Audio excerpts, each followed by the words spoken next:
विघ्नहर्ता श्री गणेश, श्री गणेश, श्री गणेश। प्रणाम महाराज। महाराज, आपके सैनिकों ने जो किया वो बिल्कुल भी उचित नहीं था। मैं कोई साधारण प्रजाजन नहीं हूं आपका। स्वयं को असाधारण पुकारने वाला कितना भी असाधारण क्यों ना हो, अपने गुण खोकर साधारण हो जाता है। कोयल कभी स्वयं की प्रशंसा नहीं करती, अपितु अन्य सभी उसके मधुर स्वर की प्रशंसा करते हैं। सूपकार जी, यदि ये सत्य है कि आपके पास वो असाधारण शक्ति है जैसा आप कह रहे हैं, तो मैं वचन देता हूं कि आपके सम्मान में कभी कोई कमी नहीं आएगी। तो अब आप अपनी असाधारण शक्ति का प्रदर्शन कीजिए, यहां वर्षा करवाकर इस अतृप्त सूखी धरती की प्यास बुझा दीजिए। अवश्य महाराज।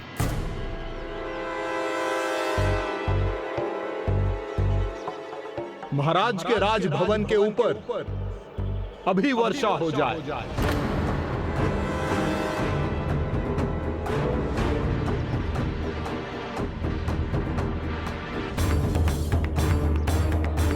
चिंता मत कीजिए महाराज, वर्षा होगी, अवश्य होगी। मेघों को एकत्रित होने में समय लगता है।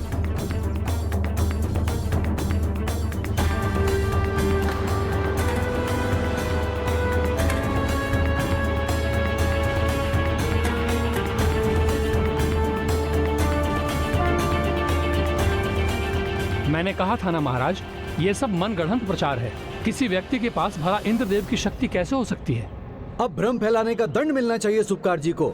नहीं नहीं, भ्रम नहीं है ये। स्वयं इंद्रदेव ने वरदान दिया था। मैं पुनः कहता हूं, महाराज के राजभवन के ऊपर वर्षा हो।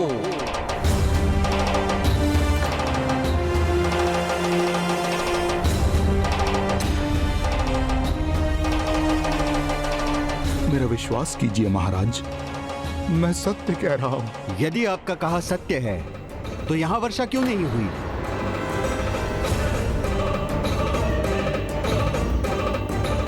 अवश्य ही मुझसे ही कोई भूल हुई है। इतने अहंकार से यहाँ आए थे, अब लज्जित होकर जाएंगे सूपकार महोदय। ये तो सत्य है, मेरा अहंकार ही मेरा दोष है जिसके लिए प्रभु मुझे दंडित कर रहे हैं। सैनिकों, बंदी बना लो इन सूपकार जी को।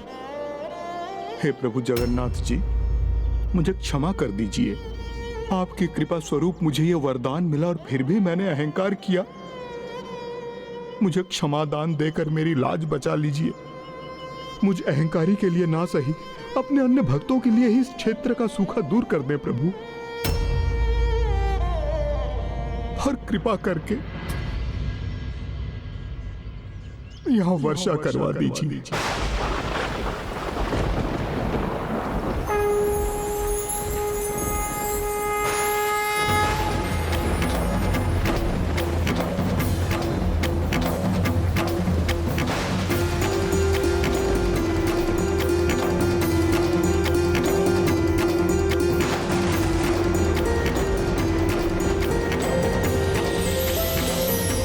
जय श्री जगन्नाथ, जय श्री जगन्नाथ, जय श्री जगन्नाथ।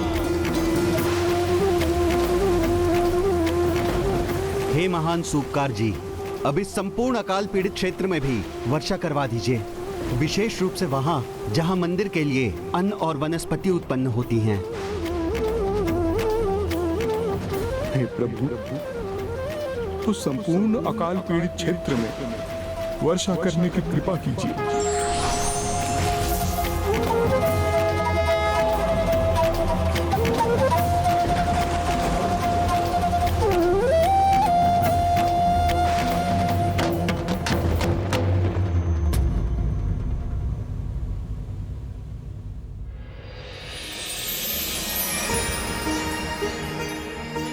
आनंद आ गया।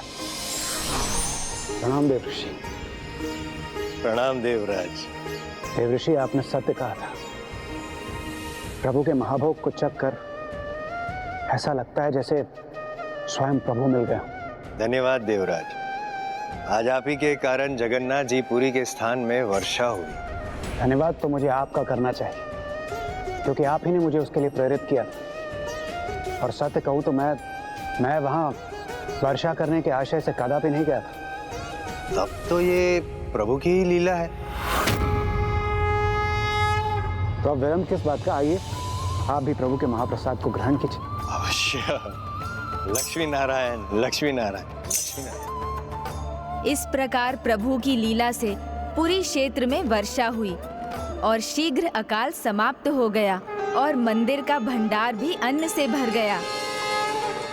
फिर राजा गालू माधव ने वो वचन भी निभाया जो उन्होंने सूपकार को दिया था। सूपकार जी, मैंने वचन दिया था आपके सम्मान में कोई कमी नहीं रहने दूंगा।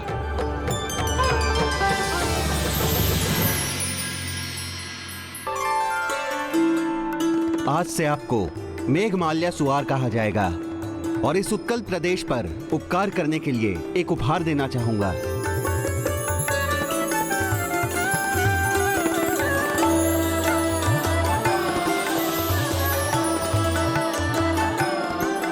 धन्यवाद महाराज।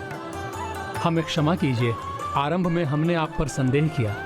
किंतु बस अब हमारी एक ही इच्छा है, आपके सम्मान में प्रभु के महाभोग में एक और व्यंजन स्वारपीठ जोड़ा जाए। मेरा एक और निवेदन है, मुझे वहां ले चलिए जहां से देवराज इंद्र ने प्रस्थान किया था।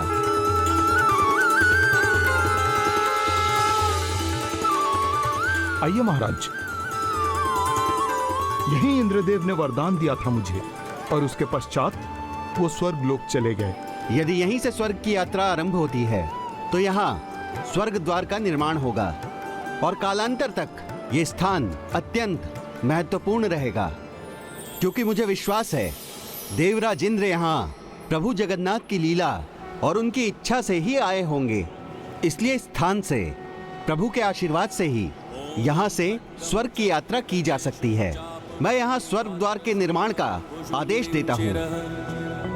शंखं संदधतिं करे स्त्रीनयनां सर्वांगभूषावृतां। उस दिन के बाद से स्वर्ग द्वार का विशेष महत्व है। स्वर्ग द्वार के सामने जहाँ पृथ्वी और महोदादि सागर एक दूसरे से मिलते हैं, वहाँ स्नान करने से पुरी की तीर्थ यात्रा पूर्ण होती है और स्वर्ग द्वार के निकट अंतिम संस्कार होने से स्वर्ग की यात्रा आरंभ होती है। अद्भुत। प्रभु की लीला, उनकी कृपा अपरंपार।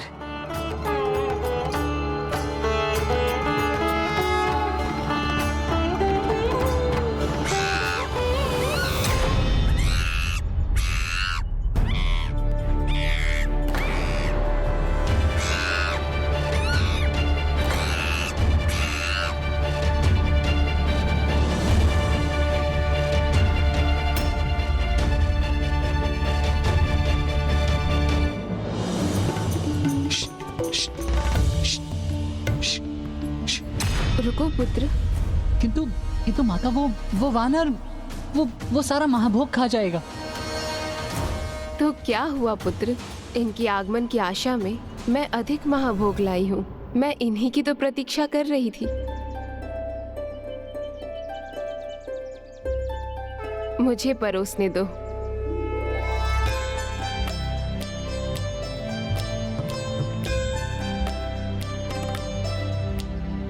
सुमनत वंदित सुंदरी माधवी चंद्र सहोदरी है ममाए।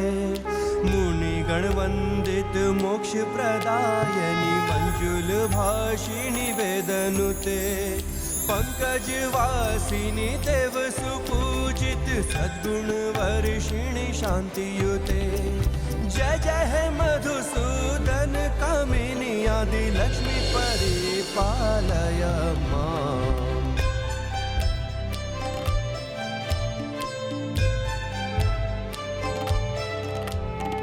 गिर समुद्भव मंगल रूपिणी मंत्र निवासिनी मंत्र नुते। मंगलदायनी अंबुज वासिनी देवगणाश्रित पादयुते। जय जय हे मधुसूदन वो कोई साधारण वानर तो नहीं थे। सत्य है, वो असाधारण ही है। और ऐसा करने के लिए उन्होंने स्वयं को बेड़ियों में बांधा जाना स्वीकार किया, जिसके कारण उनका नाम पड़ा बेड़ी हनुमान।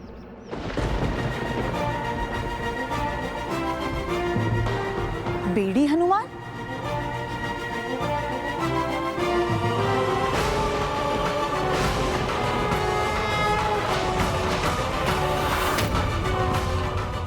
विश्वास नहीं होता महाबली हनुमान जी को कोई बेड़ी में बांध सका। मन की जिज्ञासा ही जीवन का प्रकाश स्तंभ है, और यही जिज्ञासा तो भक्त माधव दास के मन में भी थी, जिन्हें स्वयं माता लक्ष्मी और देवी सुभद्रा साधारण मनुष्य भेष धारण कर प्रभु कथा सुना रही थी। महाबली हनुमान और बेड़ियों में, ये कैसे संभव है? कौन था वो जो स्वयं हनुमान जी को बेड़ियों में बांधने का सामर्थ्य रखता था?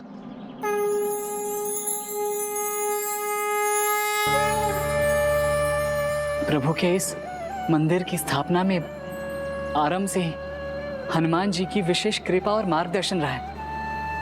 मंदिर निर्माण से लेकर मूर्ति निर्माण तक उन्होंने समय समय पर सुझाव दिए। यदि ये कथा नहीं सुनी तो प्रभु श्री जगन्नाथ जी की कथा पूर्ण नहीं होगी। उनकी इस कथा के लिए आपको समय निकालना ही होगा। तुमने उचित कहा पुत्र। भक्त के परिचय के बिना भगवान का परिचय भी अधूरा ही है। और अब हनुमान जी को भोजन देने के बाद हमारे पास कथा कहने का समय है ना? अवश्य। तो सुनो भैया, मेरे मुख से बेड़ी हनुमान की कथा सुनो। आओ बैठो।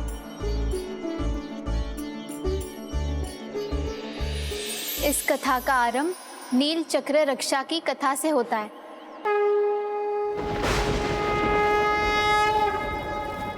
महाराज इंद्रद्युम्न और महारानी गुंडेचा के जीवन काल के कुछ ही समय बाद अति विशाल महान महोदाती महासागर में प्रचंड तूफान आने लगा। ऐसे महासागर का स्वभाव ही होता है उग्रता। उस समय ऐसा लग रहा था जैसे उनकी उग्रता किसी कारणवश पराकाष्ठा पर थी, और किसी विशेष प्रयोजन से ही प्रेरित होकर वो महासागर आगे बढ़ रहा था। विशेष प्रयोजन? किंतु सागर का कोई विशेष प्रयोजन कैसे हो सकता था? जब भगवान इतने निकट हो तो किसी का भी मन होगा उनके चरण स्पर्श करने का, और सागर भी यही चाहते थे।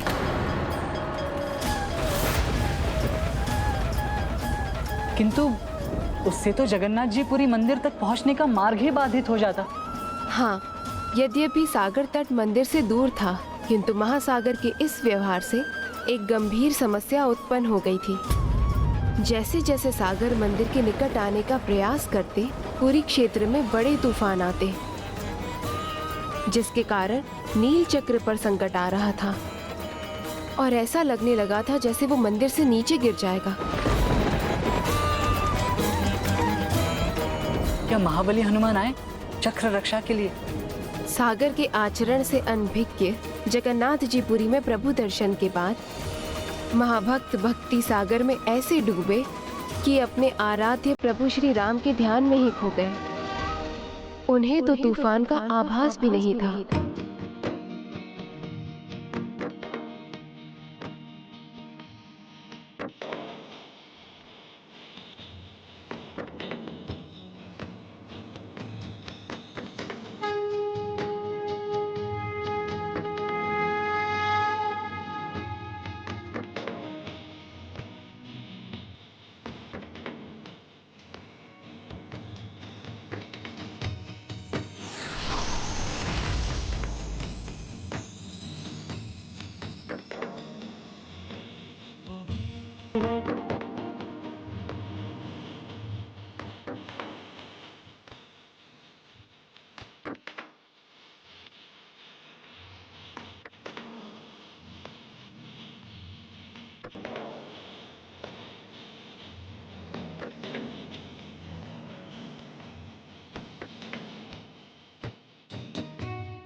प्रभु के नील चक्र को सुरक्षित रखने का सामर्थ्य एकमात्र हनुमान जी में ही था। इसीलिए उनकी सहायता की आवश्यकता थी, क्योंकि तूफान थम नहीं रहे थे और तीव्र होते जा रहे थे। तब तो फिर किसी को हनुमान जी के पास जाकर उन्हें ये बताने की आवश्यकता थी। किंतु जब भक्ति की तंद्रा में हो तो उन्हें उनके ध्यान से बाहर लाने वाला कौन था? प्रभु के कार्य का, उनकी इच्छा पूर्ति का माध्यम तो उनका एक भक्त ही हो सकता है। तो उस समय जो असंख्य भक्त जगन्नाथ जी पुरी धाम यात्रा पर आए थे, उन्हीं में से एक थे वो योग्य भक्त।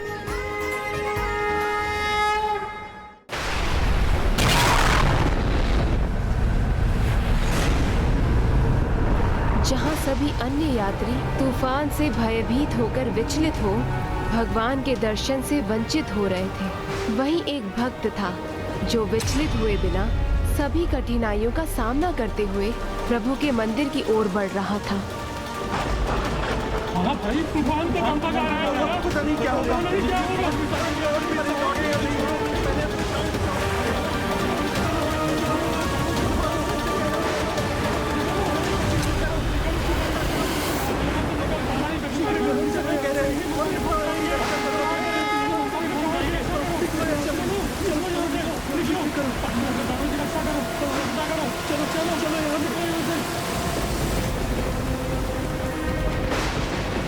भैया, लगता है कि प्रभु की इच्छा नहीं है कि हम उन तक पहुंचे, तभी ये तूफान आया है। जब प्रभु का बुलावा ही नहीं आया तब भला उनके दर्शन कैसे होंगे? आओ भाई, लौट चलो यहाँ से।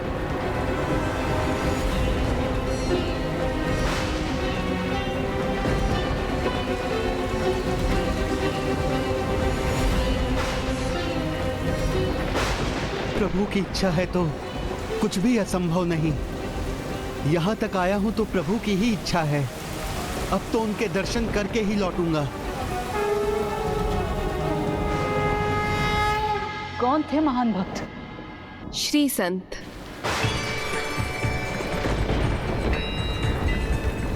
जय प्रभु जगन्नाथ, जय प्रभु जगन्नाथ, जय प्रभु जगन्नाथ, जय प्रभु जगन्नाथ, जय प्रभु जगन्नाथ।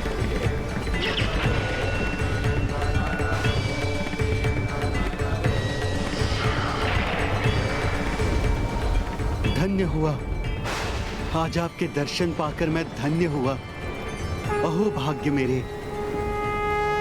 ये कैसा दुर्भाग्य है मेरा जो आज मैं प्रभु जगन्नाथ जी के दर्शन करने चला आया। ये क्या कह रहे हैं? प्रभु के दर्शन से तो दुर्भाग्य भी सौभाग्य बन जाता है। अरे कैसा सौभाग्य भैया, यहाँ तो प्राणों पर ही संकट छाया हुआ है। हाँ भाई, तूफान तो बढ़ता जा रहा है, पता नहीं क्या होगा, जीवित लौट भी सकेंगे अब यहाँ रहना उचित नहीं है। चलो चलो निकलो यहाँ से, चलो चलो चलते हैं। जाइए, चलो, यहाँ से निकल पाना ही कठिन लग रहा है। रुक जाइए। अभी नहीं गए तो यही मंदिर में फंसे रह जाएंगे। शांत हो जाइए सब, प्रभु की शरण में आए हैं, कुछ नहीं होगा हमें। प्रभु के दर्शन के लिए आए थे तो उन पर विश्वास रखिए। प्रभु कभी भी अपने भक्तों को क्षति नहीं पहुंचने देंगे। अतः चिंता छोड़कर प्रभु की पूजा कीजिए, भजन गाइए उनका।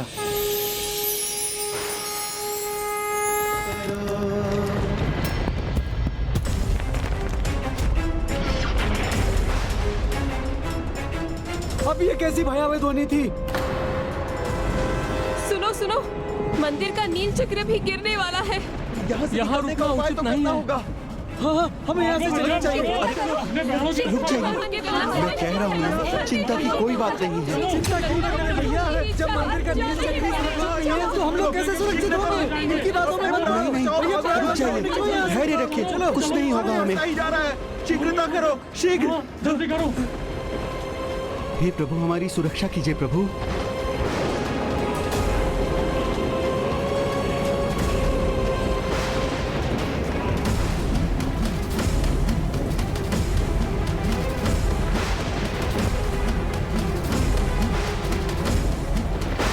चक्र को लेकर तो मैं भी चिंतित हूँ।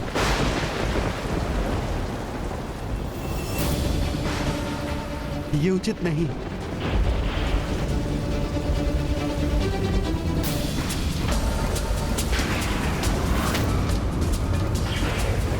नील चक्र को गिरने से रोकना होगा। आइए आइए आप सब, इस नील चक्र को गिरने से रोकने में मेरी सहायता कीजिए। आइए आप सब, निकलो यहाँ से, शीघ्रता करो।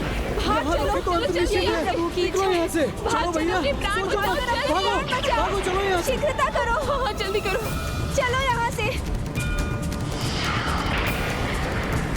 कुछ भी हो जाए, मेरे रहते इस नील चक्र को धरती पर गिरने नहीं दूंगा। कैसी मूर्खता है ये, नील चक्र के भार के नीचे कुचले जाओगे। इस नील चक्र को रोककर अगर मैं इसके भार से कुचला भी जाता हूं तो मेरा सौभाग्य होगा।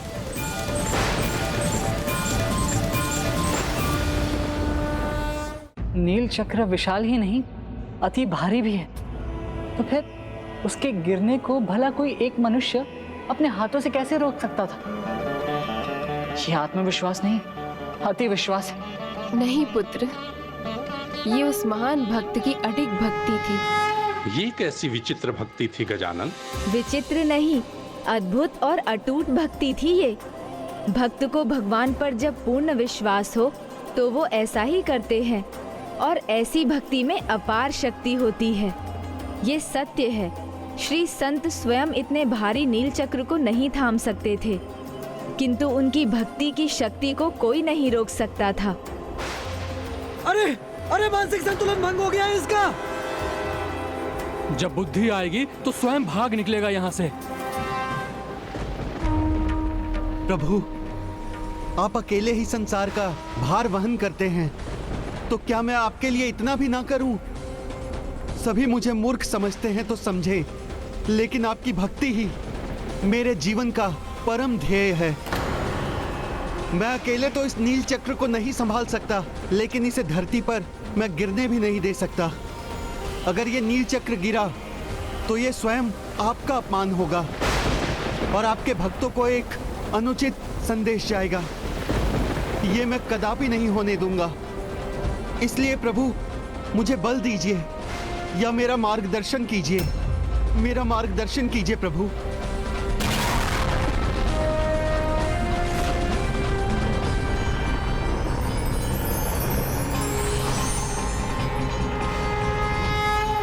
यदि भगवान के बिना भक्त नहीं, तो भक्त के बिना भगवान भी पूर्ण नहीं।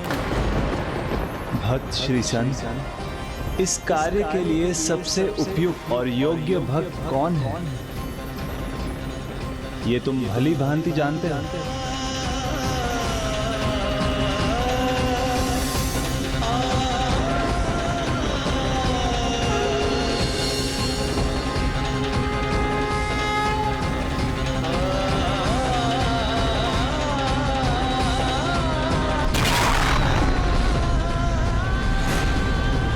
संकट की इस घड़ी में संकट मोचन महाबली भक्त शिरोमणि हनुमान जी, और कौन? लो भैया, अब आ गई बुद्धि से, तभी तो भाग रहा है यहाँ से। अब बुद्धि आ गई है मुझे, समझ गया हूँ। संकट मोचन हनुमान जी ही हमारा संकट दूर करेंगे। हे संकट मोचन महाबली हनुमान जी, मेरी सहायता कीजिए। प्रभु के नील चक्र को संकट से मुक्त कीजिए भगवान। रक्षा कीजिए प्रभु, रक्षा कीजिए। प्रभु का भक्त उनका भजन गाते गाते रुक क्यों गया?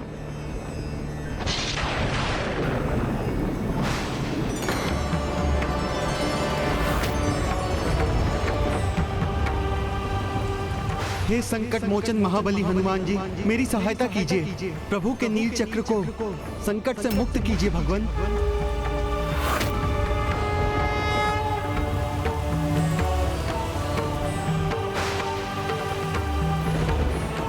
जय श्री राम।